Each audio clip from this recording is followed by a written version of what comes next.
What's up, everybody? Dimebot here. Welcome back to another Elite Dangerous video. Now, there's something I've seen several times in the forums and on the Reddit recently, which is newer players asking for kind of a tutorial on how to bounty hunt, and a lot of comments have been, I've watched videos and it's really just some guy in a ship saying, hey, watch how I kill people. So let's actually do a little tutorial on how to get started with bounty hunting. So I'm here in my Anaconda at Collins Station, and I've chosen this station for a reason. So let's go ahead and jump in. Now, obviously, if you're going to be bounty hunting, the first thing you want is the right ship, and this shipyard actually has a decent selection. So we have the Eagle here. This is your kind of bare-bones fighter. We have the Cobra Mark III. This is a good all-rounder. It can make a pretty decent combat ship. We got the Vulture. We've got the Fed drop ship. And we've got the Fed assault ship and the Fed gunship. Now, there are, of course, other fighters. There is the Viper series. Those are fantastic fighters. In fact, it's a good step to go from the Eagle to a Viper if you want to concentrate just on bounty hunting. So get the ship that fits your role for what you want to do. And you'll notice I have several ships here. I've got my Sidewinder, I've got my Cobra. This Cobra is actually outfitted for combat, and of course my Asp Explorer. Now the Asp can make an okay combat ship. I wouldn't really take it into a heavy fight, but it can be done. You'll see a lot of them in conflict zones. That brings us to the next thing, which is properly outfitting a ship for bounty hunting and combat. So let's hop into outfitting here now. I'm not going to build a brand new ship per se, but I'm going to go over kind of what you want. So, of course you want guns. Now, obviously, you're not going to have as many guns on a smaller ship, but you're going to want to decide, do you want to go for fixed, or do you want to go for gimbaled, or on something like an Anaconda, do you want to go for turreted? Now, if you're a good shot, then go for fixed, by all means. If you want a little help, go for gimbaled. You're going to get a little bit of a trade-off in DPS, as you can see right here. The 3C beam laser fixed has 25.8 DPS. The gimbaled has 20.3, and the turret is even lower. Now, there's not a huge trade-off between these two right here, between gimbaled and fixed, so kind of play around. A lot of people suggest gimbaled just to get started. It's not a bad idea. Decide what you want. Do you want burst lasers? Do you want beam lasers? Do you want pulse lasers? As you'll see from my loadout, I prefer pulse lasers, although I do have two turreted burst lasers. And also, you want to have a decent mix of weaponry. That's why I have these multi-cannons. You want your thermal, which is your lasers, to go ahead and be able to bring shields down. And you want your cannons to be able to actually tear up the hull along with your lasers. And of course, you have missiles, torpedoes, railguns, plasma accelerators out there. I would recommend getting comfortable with the traditional laser multi-cannon or cannon before you actually try to play with some of those other weapons. The railgun and the plasma accelerator, for example, can have large heat and energy penalties, requiring you to know how to use them well, so maybe you get a little more comfortable with traditional weaponry, and then experiment with your loadouts there, particularly once you have larger ships where you can afford to have basically a luxury gun as well as the rest of your normal loadout. Utility mounts, kill warrant scanner. I like the kill warrant scanner. It lets you get the maximum bounty. Chaff launcher is usually pretty good. And you may want to mount point defense. I do it because Anaconda is such a big-ass target. On some of the smaller ships, you may not really need it. And then, of course, I also mount a bunch of shield boosters. Now, something to talk about before we go into our internals is the idea of hull tanking versus shield tanking. So, let's pop on over here to the Cobra. Cobra has base shields of 92, armor of 216. So compare that to the Vulture here, 293, 288. Vultures are pretty hard to kill, actually. Certain ships are going to fall within the hull tank category. Certain ships are going to fall within the shield tank category. The Federal class ships are definitely hull tanks. To that end, when you're doing your internals, you probably want to do hull reinforcements on them, military compartment upgrades. Your shields aren't going to be as strong, but these things are actually made to take a beating without shields through the hull.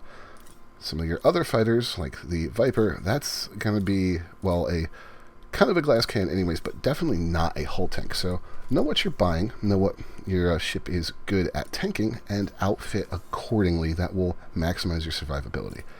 let's talk about core internals. Now, I have some pretty expensive damn armor on this ship.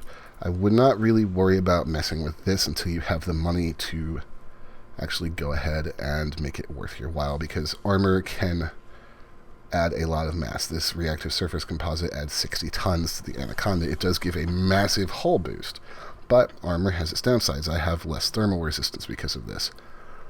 Your power plant is going to be a pretty big deal. You probably want to go with an A-rated power plant if you can. It's going to help with your heat efficiency, which is probably the biggest deal in combat, as continued weapons fire is going to cause a lot of heat buildup. Thrusters, get a decent set of thrusters so you can maneuver your ship well. Maybe not go with A-rated at first. Do what you can afford and stay within your power budget. Frameshift drive, this is going to depend on how far you want to travel. A lot of fighters have a pretty measly jump range. Power distributor. Here is probably one of the single most important components of a bounty hunting ship. You want to be able to power your weapons without having to stop firing and recharge constantly. You're never going to get enough DPS off if you have to actually stop and recharge every 3 seconds. Get yourself a nice power distributor. Go engineer it so that it puts more towards weapons recharge or weapons capacity. Make it as efficient as possible towards powering your weapons. This will help you out immensely. It'll let you stay firing longer, which is the entire point of bounty hunting. Take the target down, get the money, and get out of there. For your optional internal, go ahead and take yourself, if you're going to be shield tanking, get yourself a nice shield generator. If you're going to be hull tanking, get yourself a nice hull reinforcement down here. If you can get a fighter hangar on the ship you're flying, maybe take a fighter hangar. Hire a pilot, get somebody to multi-crew with you. Force multiplication is always good. Just be aware you're going to be splitting the bounty at a certain percent if you have an AI crewmate on board. However, it can be useful. You don't necessarily need a cargo rack on a lot of smaller ships. I wouldn't do it. And as far as luxury stuff like discovery scanners and everything, once you work up to a Python or a Conda, yes. If you're flying the smaller ones, no. Strip out everything you don't need and just fit your ship for combat. You can go on to ED Shipyard and build yourself a ship, see what it'll cost, play around with it without having to spend the money in-game and lose money on selling back modules. I would go play around with that, figure out what ship you want, look at a build that you like. And I may do a couple videos on different builds here, but don't be afraid to experiment, but find one that's going to work for you, that's going to let you kill things, but also stay within your budget, and also pay close attention to your power usages, especially if you're going to be flying a Vulture. You need to watch out because it's easy to get that ship to where it has no power to spare, and then you can barely fly the thing.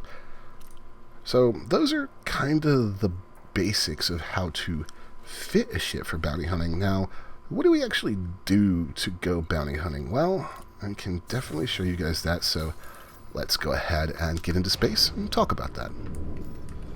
Alright, now that we're in space, there's a few things that we may want to look for on the map in terms of where can you go to actually bounty hunt. As a side note, I have a system selected here, and it is controlled by Li Yongru. These are good systems to go to a lot of the times if you want to discount and be able to get a lot of parts to outfit your ship without flying around a lot. They are mostly high-tech and will be extremely useful to you. Now, if we're going to look for a good system to go bounty hunt, well, let's look for a extraction or refinery system. And let's see here. What do we have close to us? 6 SETI. That might be a likely candidate. Let's have a look at the map, and I'll show you guys what I'm looking for. See? Alright, so what we're looking for right here, we have ringed planets. Ringed planets are fantastic because they usually have mining. So, let's see if there's anything where we don't have to fly quite as far to get to the planets. Nope. So yeah, you're going to want to look for systems that are extraction or refinery, or you may want to look for systems that are in a state of war. I will talk about why I don't typically go to those in a minute, but first off, let's get underway here. Now, you're either going to want to go bounty hunting at resource extraction zones or at conflict zones. I tend to prefer going to resource extraction zones because you're going to get the maximum amount of bounties. In a conflict zone, each ship pays out a set amount. So if you get 60,000 for killing a python, that's going to be the same for every python in the conflict zone. However, you could get 120 grand for a python in a resource extraction zone. You could get 250 grand for a Fer-de-Lance or a clipper. So in my mind, it's a little more worth it to hit up those various resource extraction nodes instead of going to the conflict zones. Now, the conflict zones do have the advantage of giving you a faction that you can side with, and if you play your cards right, you can help steamroll them through and you can gang up on enemy ships. However, if it doesn't go your way, you're going to be the one getting steamrolled, and that's never fun. Okay, guys, so we found ourselves a nice resource extraction site here, and there actually is also a conflict zone like right on top of it, so you could basically have the best of both worlds right here if you wanted. I would kind of recommend, if you do want to do a conflict zone, make sure you pick up missions from one of the factions involved, just because you're probably going to make a decent chunk of chains from that as well. But we're going to head into this resource extraction site real quick. And no, this is not the part of the video where I'm like, haha, watch me shoot these guys down. I'm actually going to talk about some of the ways that I patrol these and work with the AI systems that are in them. Now, there's 3 different types: resource extraction, high intensity, resource extraction, and hazardous. The hazardous, the big thing there is that the system authority will never show up if a crime is committed. So basically free-for-alls. Maybe don't go into them unless you have a nice ship or are really confident or have a wing. They can be a little overwhelming sometimes if you get a bad roll, piss off a wing of like 4 FDLs or something. But as we head into this one, keep in mind that there are going to be neutral NPCs mining in all of these, and basically the pirates that you are hunting are here to mess with those NPCs. So the closer you can stay to the center a lot of times, the better your response time is going to be to wherever things start going down.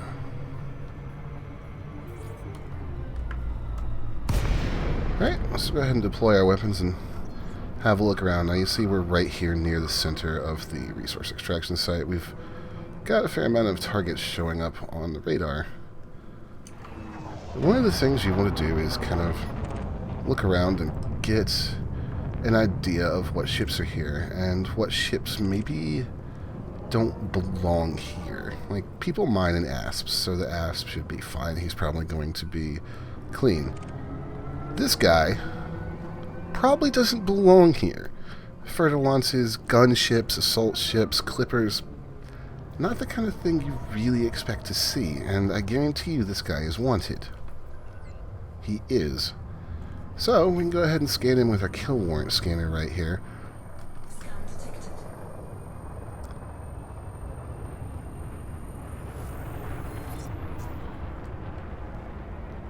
And there's the system authority right there, too. I'm going to target his power plant and go ahead and take him down.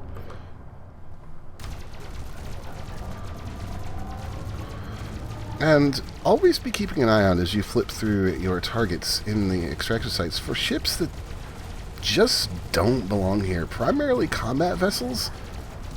Not something you should be expecting to see in a mining zone, and they're probably going to be a good target for you. Another thing you may want to do, and I find myself doing it a lot of the times just to make my life even easier because I'm lazy, is find the system authority or the federal security service in the zone and just kind of stick with them.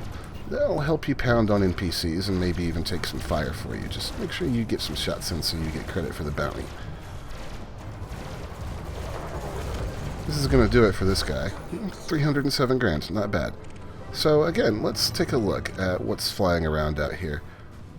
Adder, probably a reasonable ship to be here. Check him out. He's obviously in position to go mining. There he is. Here's your system authority. Another Adder. That's that ASP system authority. And an Eagle.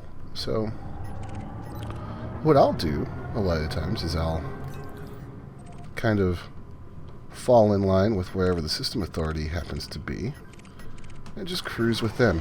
Also, keep an eye out for laser fire in the distance. That's a sure sign that there's combat going on.